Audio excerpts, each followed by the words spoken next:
Ocean currents. Currents move ocean water, sea life, heat, and nutrients around the globe. There are two main types of ocean currents: surface currents and thermohaline circulation. Surface currents are driven by the wind, the rotation of the earth, and the shape of ocean basins. Thermohaline circulation is driven by the temperature and salinity of ocean water. Thermo means heat, and haline means salt. Thermohaline circulation is also called the global conveyor belt because it moves water across the world. The density of water drives thermohaline circulation. Cold water is denser than warm water, and salt also increases density. In the Arctic Ocean, heat from the ocean water transfers to the frigid air above it, so the water gets colder. Sometimes the water gets so cold parts of it turn into icebergs. When ocean water freezes, it leaves behind its salt, making the water even saltier. The cold, salty water is denser than the water around it, so it sinks to the bottom of the ocean in a process called downwelling. The sinking water pushes the water under it toward the equator. Water from the equator moves up toward the Arctic to replace the water lost to downwelling. The cold water from the Arctic travels all the way to Antarctica along the bottom of the ocean.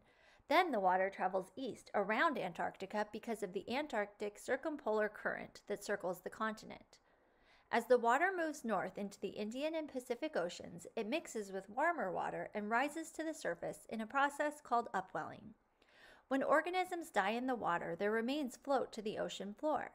Upwelling brings nutrients from the bottom of the ocean to the ocean's top layer, where most life exists.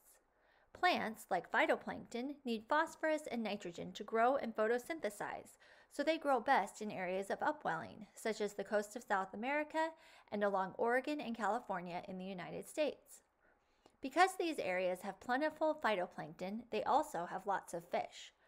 Once the water reaches the ocean surface, it moves with the surface currents driven by global wind patterns, the Earth's rotation, and the shape of ocean basins.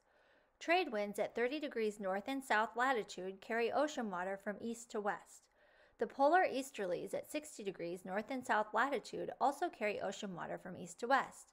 Between the trade winds and the polar easterlies, the westerlies move the water from west to east.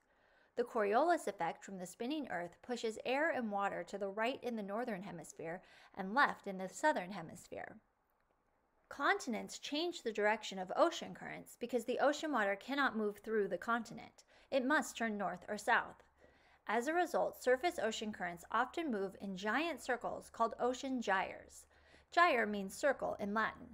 Like the cells in global atmospheric circulation, ocean gyres move ocean water from the poles to the equator and back. Eventually, surface waters make their way back to the Arctic Ocean, where the water cools and gets saltier as icebergs form. The water sinks and continues through the thermohaline circulation. The movement of water through this global ocean conveyor belt is very slow. It takes one molecule of water about 1,000 years to return to the Arctic Ocean after it leaves. While the water within the thermohaline circulation travels just a few centimeters per second, wind-driven currents are much faster. They can move tens to hundreds of centimeters per second. The water within Earth's ocean is always moving. Cold water sinks and moves towards the equator, and warm water rises and travels toward the poles. Wind also moves water along the surface of the ocean. All of the oceans are connected, and water runs through all of them.